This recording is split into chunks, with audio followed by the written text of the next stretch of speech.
Hello and welcome to today's assembly. I hope this finds you well. We're going to begin our time together by playing a game.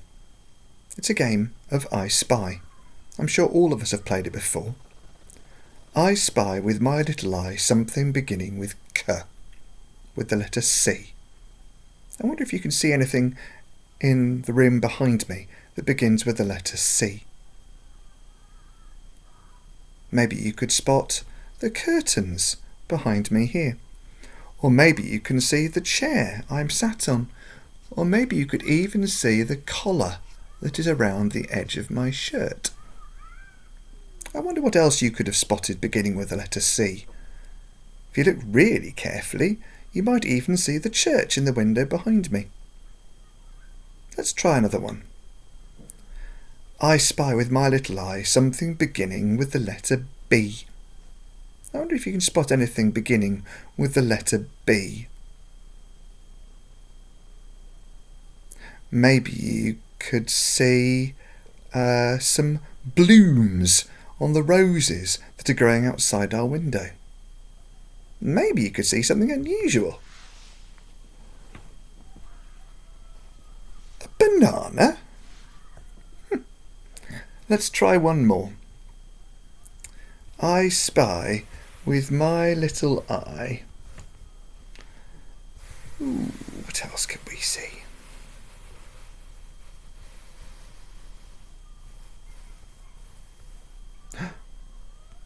I know. Something beginning with P. I wonder if you can see anything that begins with the letter P. Maybe you can see a picture on the wall. Maybe you can see the picture that one of my children, when they were smaller, made, stuck to the side of the bookcase. Maybe you can see, if you look really carefully, that one of those pictures on the wall is actually a photograph. I wonder what else you can see beginning with the letter P.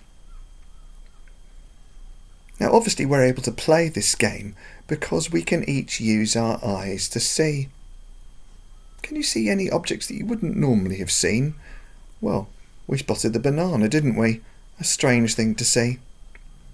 Sometimes we notice things because they're pointed out to us. You can see the colour of my clothes. I'm wearing a grey shirt with a white collar. If you look really carefully, you can maybe even see that I've got blue glasses on.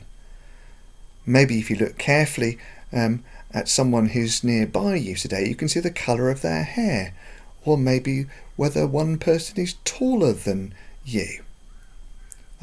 Because we use our eyes, we know that an elephant is bigger than a mouse, that a banana is yellow, the grass is green. We learn to recognise things because our eyes teach us colour and size and shape. And this information is stored in our brains, and that's one of the ways that we learn. Our eyes make it possible for us to read, to paint, to draw, to take part in games, to watch the television, to discover new things in a film, to work at a computer. Some people are blind, and maybe they can't see so well. Maybe you know someone who struggles this way, and that they also manage to learn using their other senses also. But when we look, do we really see? Do we really see the sadness in someone's face? If we hurt them, do we see the disappointment if we let someone down? Do we really see the pleasure and the happiness we can give to others when we've done something that pleases them? There's a story in the Bible about a blind person who wasn't able to see. He was sitting by the side of the road, and he heard that Jesus was coming along. And when Jesus came near, he shouted out, "Jesus, Son of David, have mercy on me." He noticed that Jesus hadn't heard him, and so he shouted out the more when he was told to be quiet, "Jesus, Son of David, have mercy on me." I'm sure he must have got louder and louder and louder. Jesus stood still and asked that the man be brought to him. And when he came near, Jesus asked the man, "What would you like me to do for you?" The man said, "Let me see again." Jesus said to him, "Receive your sight. Your faith has saved you." Immediately the man could see again, and he followed Jesus, glorifying and praising God. It's a fabulous story, isn't it? It's a really amazing one. We all have eyes. Most of us can use them really well. Do we look? Do we see? Here's what I'd like you to do. I'd like you to close your eyes and imagine like that blind man living in a world of darkness. Imagine you couldn't see the faces of your family or of your friends.